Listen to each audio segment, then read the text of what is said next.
वरी हिते अध खां घणा भाऊ जेकॾहिं 8 डिवाइजन वारा आहिनि न, घटि में घटि 44 साहब ई आहिनि। तव्हां ॾिसो थोरो साईं, थोरो ॾिसो हे साहब ई ॾिसो, असांखे कमु को नथा ॾियनि साईं। घटि में घटि 40 साहब ई। असां छा मैनेज कयूं? डिवाइस वारनि खे जेको आहे सो मैनेज कयूं या असां तव्हांखे मौक़िफ़ ॾियूं पिया?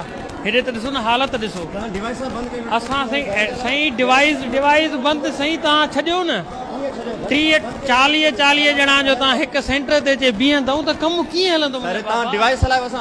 डिवाइस हलनि था, सवेल हलनि पिया में 313 साहब ई आहिनि।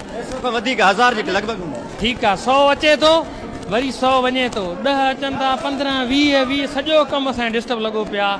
मां डीसी गौडगी खे गुज़ारिश कंदुमि त असांजा हिते जेके दोस्त साहब ई आहिनि, असांखे उनजे लाइ इज़त आहे, उन जे लाइ को परमिशन कढे, परमिशन जो हिकिड़ो अहिड़ो निज़ाम ठाहे जेके अचनि असांजे जेको आहे सो सेंटर विज़िट कनि, माण्हुनि खां मौक़िफ़ वठनि, तरतीब वार अचनि।